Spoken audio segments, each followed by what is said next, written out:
ਜਦੋਂ 20 ਸਤੰਬਰ ਨੂੰ ਇਸੇ ਹੀ ਹਾਊਸ ਦੇ ਵਿੱਚ ਇਹ ਕਾਨੂੰਨ ਨੂੰ ਪਾਸ ਕਰਨ ਦੀ ਜਿਹੜੇ ਐਗਰੀਕਲਚਰ ਦੇ ਸਾਡੇ ਬਿੱਲ ਹੈ ਨੇ ਉਹਨਾਂ ਨੂੰ ਪਾਸ ਕਰਨ ਦੇ ਇੱਥੇ ਬਹਿਸ ਚੱਲ ਰਹੀ ਸੀ।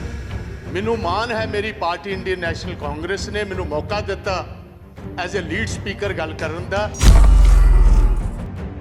ਮੈਂ ਉਸ ਟਾਈਮ ਵੀ ਇਹ ਗੱਲ ਦਾ ਜ਼ਿਕਰ ਕੀਤਾ ਸੀ ਕਿ ਜਿਹੜੇ ਬਿੱਲ ਨੇ ਇਹ ਕਿਸਾਨਾਂ ਦੇ ਡੈਥ ਦੇ ਵਾਰੰਟਸ ਨੇ ਤੇ ਕੋਈ ਵੀ ਜਿਹੜਾ ਹਿੰਦੁਸਤਾਨ 'ਚ ਰਹਿਣ ਵਾਲਾ ਮੇਰਾ ਵੀਰ ਹੈ ਉਹ ਕਿਸਾਨਾਂ ਦੇ ਡੈਥ ਵਾਰੰਟਾਂ ਤੇ ਦਸਤਖਤ ਨਹੀਂ ਕਰੇਗਾ। ਤੁਸੀਂ ਵੇਖੋ, ਤੁਸੀਂ ਉਦੋਂ ਗੱਲ ਨਹੀਂ ਮੰਨੀ। ਸਾਡਾ ਹੱਕ ਸੀ, ਸਾਰੀ ਆਪੋਜੀਸ਼ਨ ਮੰਗਦੀ ਸੀ ਕਿ ਬੁਨਿਆਦੀ ਹੱਕ ਜਿਹੜਾ ਕਨਸਟੀਟਿਊਸ਼ਨ ਨੇ ਦਿੱਤਾ ਸਾਨੂੰ ਡਿਵੀਜ਼ਨ ਦਾ, ਇੱਥੇ VOTING ਕਰਾਈ ਜਾਏ। ਤੁਹਾਡੀ ਉਸ ਟਾਈਮ ਵੀ ਜਿਹੜੀ ਸਰਕਾਰ ਦੀ ਮਨਸ਼ਾ ਸੀ ਉਹ ਸਹੀ ਨਹੀਂ ਸੀ। ਤੁਸੀਂ ਧੋਖੇ ਦੇ ਨਾਲ, ਤੁਸੀਂ ਧੋਖਾਧੜੀ ਦੇ ਨਾਲ ਜਲਦੀ ਦੇ ਵਿੱਚ ਕਾਨੂੰਨ ਬਣਾਉਣਾ ਚਾਹੁੰਦੇ ਸੀ ਕਿਉਂਕਿ ਕੁਝ ਜਿਹੜੇ ਅਮੀਰ ਆਦਮੀ ਸੀ, ਵੱਡੇ ਕਾਰਪੋਰੇਟ ਹਾਊਸੇ ਸੀ, ਉਹਨੂੰ ਤੁਸੀਂ ਬੈਨੀਫਿਟ ਦੇਣਾ ਚਾਹੁੰਦੇ ਸੀ। ਜੇ ਅਸੀਂ 71 ਸਾਲ 72 ਸਾਲ ਇਹਨਾਂ ਕਾਨੂੰਨਾਂ ਦੀ ਇੰਤਜ਼ਾਰ ਕਰ ਸਕਦੇ ਸੀ ਤੇ 6 ਮਹੀਨੇ ਹੋਰ ਕਿਉਂ ਨਹੀਂ ਸੀ ਕੀਤੀ ਜਾ ਸਕਦੀ? ਇਸੇ ਗੱਲ ਕਾਰਨ ਅੱਜ ਮੋਦੀ ਸਾਹਿਬ ਤੁਹਾਡੀ ਸਰਕਾਰ ਤੇ ਪੰਜਾਬ ਦੇ, ਹਰਿਆਣੇ ਦੇ, ਵੈਸਟਰਨ ਯੂਪੀ ਦੇ, ਰਾਜਸਥਾਨ ਤੇ ਬਾਹਰ ਦੇ ਕਿਸਾਨਾਂ ਦਾ ਫੇਥ ਨਹੀਂ ਹੈ, ਯਕੀਨ ਨਹੀਂ ਹੈ। ਉਹਨਾਂ ਨੂੰ ਪਤਾ ਹੈ ਚੰਦ ਪੂੰਜੀਪਤੀਆਂ ਦੇ ਬੈਨੀਫਿਟ ਵਾਸਤੇ ਕਾਨੂੰਨ ਲੈ ਕੇ ਆਏ ਨੇ। ਇਹ ਕਿਸਾਨਾਂ ਦੇ ਬੈਨੀਫਿਟ ਵਾਸਤੇ, ਕਿਸਾਨਾਂ ਦੇ ਹੱਕ ਦੇ ਕਾਨੂੰਨ ਨਹੀਂ ਨੇ। ਬੰਗਲਾਦੇਸ਼ ਦੀ ਲੜਾਈ ਦੇ ਵਿੱਚ ਅਸੀਂ 93,000 ਪਾਕਿਸਤਾਨੀਆਂ ਨੂੰ ਐਜ਼ ਵਾਰ ਪ੍ਰਿਜ਼ਨਰਸ ਲਿਆ ਸੀ। 2 ਸਾਲ ਅਸੀਂ ਉਹਨਾਂ ਨੂੰ ਰੋਟੀ ਵੀ ਦਿੱਤੀ, ਪਾਣੀ ਵੀ ਦਿੱਤਾ, ਬੈਡਿੰਗ ਵੀ ਦਿੱਤੀ, ਲੌਜਿੰਗ ਵੀ ਦਿੱਤੀ। ਅੱਜ ਅਸੀਂ ਆਪਣੇ ਕਿਸਾਨ ਵੀਰਾਂ ਨੂੰ ਬਿਜਲੀ ਕੱਟ ਦਿੱਤੀ, ਅੱਜ ਅਸੀਂ ਇੰਟਰਨੈਟ ਕੱਟ ਦਿੱਤਾ, ਅਸੀਂ ਅੱਜ ਉਹਨਾਂ ਤੋਂ ਪਾਣੀ ਕੱਟ ਦਿੱਤਾ, ਅਸੀਂ ਉੱਥੇ ਦੁਬਾਰਾ ਬਾਰਬਡ ਵਾਇਰਸ ਐ ਲਗਾ ਦਿੱਤੀਆਂ। ਸਾਡੀਆਂ ਮਾਤਾਵਾਂ, ਸਾਡੀਆਂ ਭੈਣਾਂ, ਸਾਡੇ ਬੱਚਿਆਂ ਸਮੇਤ ਅੱਜ ਦਿੱਲੀ ਦੇ ਬਾਰਡਰਾਂ ਤੇ ਬੈਠੀਆਂ ਨੇ। ਤੁਸੀਂ ਉੱਥੇ ਉਹ ਰੂਪ ਦਿੱਤਾ ਜਿਸ ਤਰ੍ਹਾਂ ਕਨਸੈਂਟਰੇਸ਼ਨ ਕੈਂਪਸ ਨੂੰ ਦੇਣਾ ਹੁੰਦਾ। ਕੱਲ 12 ਪਾਰਟੀਆਂ ਦੇ ਲੀਡਰ ਗਾਜ਼ੀਪੁਰ ਗਏ, ਪੁਲਿਸ ਨੇ ਅੰਦਰ ਨਹੀਂ ਜਾਣ ਦਿੱਤੇ। ਕਿਸ ਕਿਸਮ ਦੀ ਡੈਮੋਕ੍ਰੇਸੀ ਹਿੰਦੁਸਤਾਨ? ਪਾਰਲੀਮੈਂਟ ਸੈਸ਼ਨ ਇਨ ਆਪਰੇਸ਼ਨ ਹੋਏ, ਤੁਸੀਂ ਪਾਰਲੀਮੈਂਟ ਲੀਡਰਸ ਨੂੰ ਉੱਥੇ ਜਾਣ ਦੀ ਇਜਾਜ਼ਤ ਨਾ ਦਿਓ। ਇਹਨੂੰ ਅਸੀਂ ਡੈਮੋਕ੍ਰੇਸੀ ਕਹਿੰਦੇ? ਐਗਰੀਕਲਚਰ ਮੰਤਰੀ ਜੀ ਨੇ ਇਹ ਗੱਲ ਕਹੀ ਹੈ 1.5 ਸਾਲ ਵਾਸਤੇ ਅਸੀਂ ਇਹ ਕਾਨੂੰਨ ਰਾਖਵੇਂ ਰੱਖ ਦਿੰਦੇ ਆ, ਇਨਵਾਇਸ 'ਚ ਰੱਖ ਦਿੰਦੇ ਆ। ਮੈਨੂੰ ਇਸ ਗੱਲ ਦਾ ਫਰਕ ਦੱਸੋ, ਵਾਪਸ ਲੈਣ ਦੇ ਵਿੱਚ ਤੇ ਰਾਖਵੇਂ ਰੱਖਣ 'ਚ फर्क की है? मैं टेक्निकली ये बात पूछता हूं, अगर आप ये कानून को इन एम्बेलेंस रखते हो उसका मतलब 1.5 साल के लिए ये कानून वापस हो। अगर ये वापस हो गए तो भैया क्या आप अकेला बूझ का सवाल बनाए बैठे हो कि किसान माफी मांगेगा तो तब हम मानेंगे? और मैं मोदी जी को ये गुजारिश करूंगा, मोदी साहब ਤੁਹਾਡੀ ਕਾਂਗਰਸ ਦੇ ਨਾਲ ਤੇ ਕੋਈ ਅਦਾਵਤ ਹੋ ਸਕਦੀ ਹੈ, ਤੁਹਾਡੀ ਆਪੋਜੀਸ਼ਨ ਪਾਰਟੀਆਂ ਨਾਲ ਅਦਾਵਤ ਹੋ ਸਕਦੀ ਹੈ। ਹਿੰਦੁਸਤਾਨ ਦਾ ਕਿਸਾਨ ਤੇ ਉਹ ਜਿਹਨੇ ਤੁਹਾਨੂੰ ਵੋਟਾਂ ਪਾ ਕੇ ਕਾਮਯਾਬ ਕੀਤਾ, ਤੁਹਾਡੀ ਉਹਦੇ ਨਾਲ ਕੀ ਅਦਾਵਤ ਹੈ? ਪ੍ਰਧਾਨ ਮੰਤਰੀ ਜੀ ਅੱਜ ਮੌਕਾ ਹੈ, ਦੂਜੀ ਵਾਰ ਤੁਸੀਂ ਪ੍ਰਧਾਨ ਮੰਤਰੀ ਬਣੇ ਹੋ। ਅੱਜ ਮੌਕਾ ਸਟੇਟਸਮੈਨ ਬਣਨ ਦਾ, ਸਟੇਟਸਮੈਨ। ਅੱਜ ਤੁਹਾਡੇ ਕੋਲ ਮੌਕਾ ਇੱਕ ਵਾਰ ਫੇਰ ਸਰਦਾਰ ਪਟੇਲ ਵਾਲੀ ਜਗ੍ਹਾ ਲੈਣ ਦਾ, ਉਹ ਵੀ ਗੁਜਰਾਤ ਦਾ ਇੱਕ ਪੁੱਤਰ ਸੀ। ਅੱਜ ਮੈਂ ਵਿਸ਼ੇਸ਼ ਤੌਰ ਸਮੁੱਚੇ ਜਗਤ ਦੇ ਵਿੱਚ ਜਿਹੜੇ ਸਾਡੇ ਪੰਜਾਬੀ ਵੀਰ ਪੰਜਾਬੀ ਦੇ ਵਿੱਚ ਇੱਕ ਆਪਣੇ ਨੁਮਾਇੰਦੇ ਦੀ ਗੱਲ ਸੁਣਨਾ ਚਾਹੁੰਦੇ ਨੇ, ਉਹਨਾਂ ਨੂੰ ਸੰਦੇਸ਼ ਹਿੰਦੁਸਤਾਨ ਦੀ ਪਾਰਲੀਮੈਂਟ ਤੋਂ ਪੰਜਾਬੀ ਵਿੱਚ ਦੇਣਾ ਚਾਹੁੰਦਾ।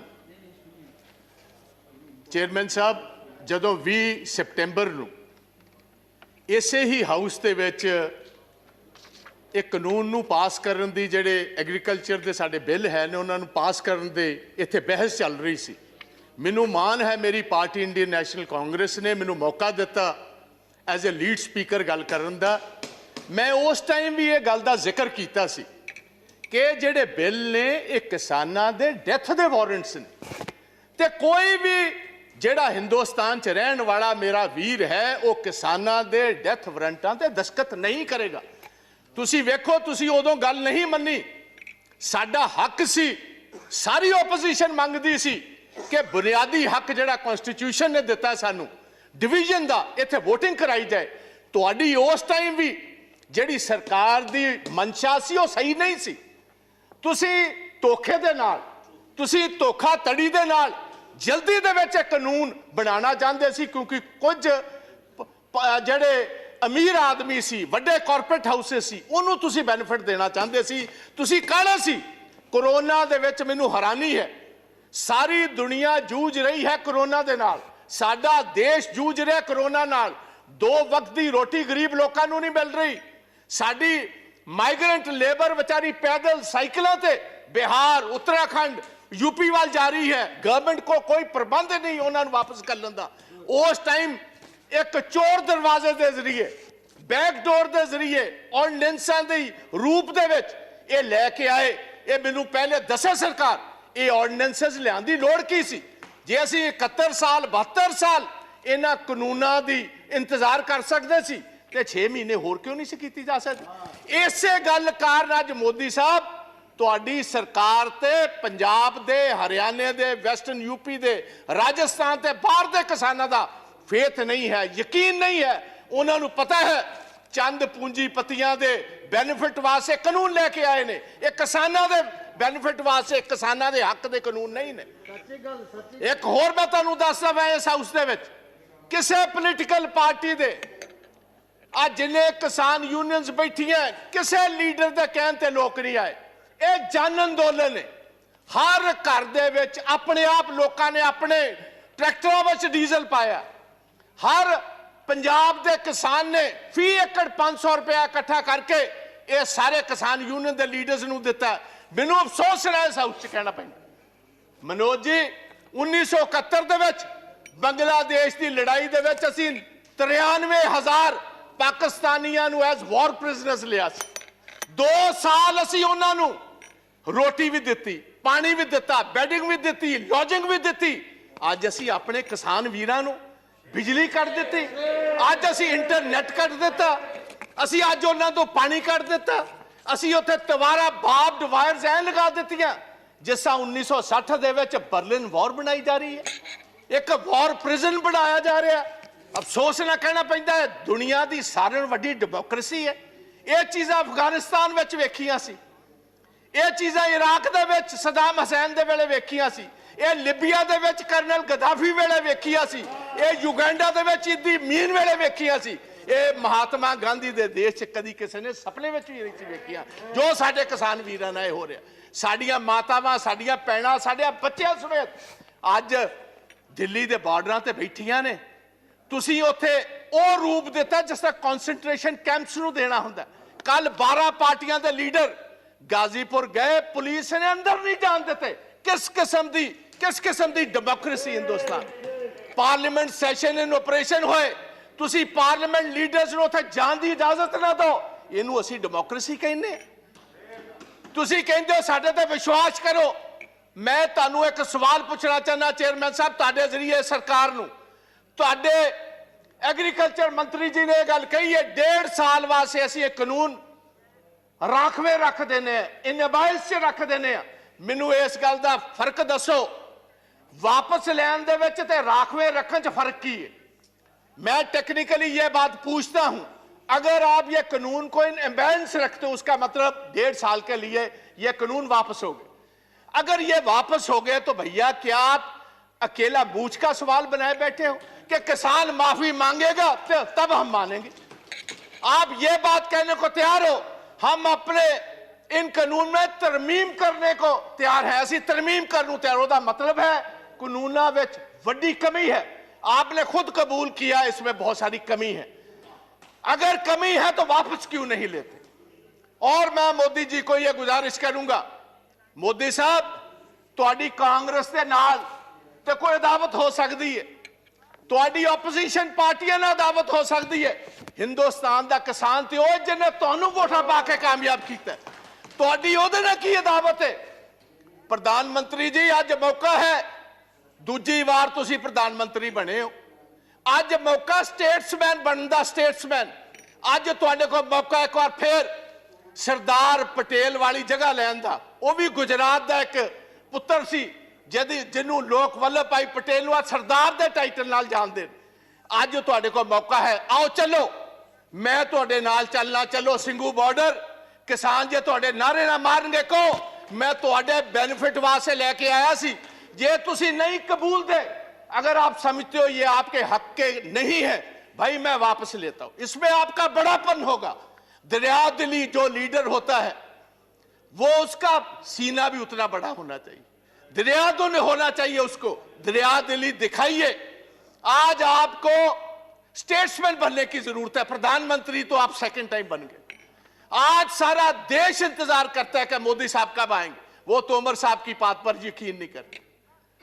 क्यों नहीं करते? क्योंकि जिस ढंग से आप ये कानून लेकर आए हो, जिस ढंग से आपने इस पार्लियामेंट को, जो हिंदुस्तान की सबसे, मैं समझता हूं एक सबसे बड़ा फेथ है जिस हाउस पर, वहां हमारा जमहूरी हक नहीं दिया, आपने तो डिवीजन नहीं कराई। उसका मतलब था आपको जल्दी कौन सी बात की? आप मैं अपने पंजाब स्टेट की गल करना जहां साहब, स्टैट्यूटरी बॉडी है थोड़ी जीएसटी, पिछले 10 महीनों का 8000 करोड़ रुपया पंजाब का इन्होंने नहीं दिता। तो फेथ असी किस तरह करिए, तो यकीन असी किस तरह करिए? रूरल डेवलपमेंट फंड पंजाब का RDF जो बुनियादी, क्योंकि जो फसल पंजाब की एजेंसी खरीदती है फूड कॉर्पोरेशन ऑफ इंडिया, हम क्योंकि अपने किसान को टैक्स नहीं करते, असी अपने किसान को टैक्स नहीं करते। ये लेवी जिहड़ी है स्टैट्यूटरी है, गवर्नमेंट को देनी पाती है। साडा 3% तो घटा के 1% कर दिता। तुसी कहंदे हो पंजाब दे लोग तुहाडे ते फेथ कर, किस तरह फेथ कर? तुसी दुश्मना वाला काम साडे नाल कर रहे हो। मैं एक होर कहना चाहना इस हाउस दे विच, ये नवी हिस्टरी नहीं, गुलाम नबी आजाद साहब ने बहुत खूबसूरत ढंग नाल दस्सिया सी अंग्रेज़ां दे खिलाफ, ब्रिटिश गवर्नमेंट के खिलाफ। देवगौड़ा जी 6-7 बड़ी मूवमेंट हुई एग्रीकल्चर, जिसको लीड महात्मा गांधी, वल्लभ भाई पटेल साहब करते रहे, और सभी जगह पर ब्रिटिश को अपना पैर पीछे खींचना पड़ा और जिम्मेदारों की बात माननी पड़ी। तो ये मैं गुजारिश करता हूं, पगड़ी संभाल जट्टा। आज से 100 साल पहले शहीद आजम भगत सिंह के ताया और उनके पिता ने यह आंदोलन शुरू किया था, और हमारे दीपेंद्र सिंह हुड्डा जो बैठे हैं, इनके ग्रेट ग्रैंडफादर, वो भी इस मूवमेंट में साथ है, चौधरी माथुराम जी। उस मूवमेंट में भी 3 कानून ही आए थे, जैसे अब 3 लेकर आए। 9 महीने मूवमेंट चली और अंग्रेजों को भी अपने घुटने टेकने पड़े, गोडे टेकने पे। मैं इस पवित्र सदन के विचों कहना चाहना, यही जिक्र सा सुखदेव सिंह ढींडसा ने किया। लाल किले दे उत्ते जो कुछ होया 26 जनवरी नूं, सानू बड़ा अफसोस, सानू बड़ा दुख है। As a Punjabi, as a Sikh, I condemn that whole incident what happened. सानू तुसी नैशनैलिटी ना सिखाओ। नेशनलिज्म साडा हर एक बच्चा हर महीने नेशनल फ्लैग में लिपट कर हर महीने पंजाब और हरियाणा का आता है। आप हमें नेशनलिज्म सिखाएंगे भाई? आप उनको खालिस्तानी कह रहे हो जो लाल किले की, क्योंकि बहुत सारे लोग हिस्ट्री नहीं जानते। हमारे 9वें गुरु तेग बहादुर महाराज, गुरु तेग बहादुर जी ने किसके लिए शहादत दी थी? उन्होंने शहादत दी कश्मीरी ब्राह्मण्स के लिए। कश्मीरी ब्राह्मण पंजाब में गुरु तेग बहादुर जी के पास आए कि औरंगजेब हर रोज जनायु उतारता है, तलवार के ताकत के साथ वो हमें कन्वर्ट करता है, हमारे धर्म को तब्दील करता है। आप इन पिटीशन हमारे साथ चाहिए। जैसे कोई वकील लेकर जाता है, वो इन पिटीशन लेकर औरंगजेब के पास आए, और औरंगजेब ने इसी लाल किले से, जिसका आप जिक्र करते हो, इसी लाल किले से ये कहा जो पिटीशन लेकर आए इसका सर कलम कर दिया जाए। वहां उनकी शहादत हुई, और उनकी शहादत की याद में जो शीशगंज साहब, शीश कहते हैं गले को, उनकी याद में शीशगंज साहब गुरुद्वारा जो खड़ा है, वो हमारे हिंदू ब्राह्मण कश्मीरियों की वजह से यह शहादत हुई, और आप हमें खालिस्तानी कहते हो? मेरे अपने पिता जो फॉर्मर मिनिस्टर थे, 5 लोगों के साथ पंजाब में 1987 में उनकी शहादत हुई। मेरे अपने बड़े भाई जो ब्रिगेडियर हैं इंडियन आर्मी के, retired, he was the one who was commanding the 192 mountain brigade, जिसने देश के लिए ये टाइगर हिल जीती। He was commanding 192 mountain brigade. आप हमें खालिस्तानी कहते, आप हमें कहते हो एंटी नेशनलिस्ट हैं ये लोग। और मैं ये चाहूंगा on the floor of the house, I demand कि इधर एक सुप्रीम कोर्ट का सिटिंग जज टाइम बाउंड एक इंक्वायरी करे 2 महीने में, ये बताए वो कौन सी ताकतें हैं जिन्होंने, क्योंकि ये जितनी किसान जथेबंदियां हैं इनको टाइम दिया गया था 10 बजे सभी स्टार्ट होंगी दिल्ली के इर्द गिर्द जलूस जो एक पुलिस के साथ, और 8 बजे कुछ शरारती एलिमेंट्स को यह इशारा कर दिया गया कि जो आपको दिया हुआ रूट है उस पर चलने की जरूरत नहीं, आप तोड़ो इस रूट को, बैरिकेडिंग तोड़ो, सीधी आईटीओ पर पहुंचो। आईटीओ से लाल किला तो बहुत सारों ने देखा ही नहीं था। और एक ये भी बात मैं हाउस में बताना चाहता हूं, ओ भैया ये लाल किले जिसकी आप बात करते हो, ये जिस आपको पता मुगल राज में ये स्थापित हुआ है, और 300 साल पहले जो गुरु तेग बहादुर जी की कुर्बानी है, उसके बाद गुरु गोविंद सिंह महाराज, उनके 2 बड़े साहबजादे शहीद हुए, छोटे 2 साहबजादों को जिंदा दीवारों में चिन दिया गया। अगर गुरु गोविंद ना होते इस देश की एक शक्ल ही और होती। आप हमें कह रहे हो, किसी को गद्दार कह रहे हो, किसी को आप एंटी नेशनल कह रहे हो। पहले सोचना, और ऐसा मैं गुजारिश करना चाहूंगा गवर्नमेंट, ऐसा काम मत करो। दुश्मन हमारे बहुत हैं, जो हमारी फॉरेन पॉलिसीज हैं। आप पाकिस्तान को तो छोड़ ही दीजिए भाई, सारा अरब वर्ल्ड आपके खिलाफ, चाइना आपके खिलाफ, रशिया आपके उल्ट चल रहा है। जाकर आपने वोट ट्रंप की मांगी, बाइडेन आपके खिलाफ। वो आपके साथ भाई कौन है?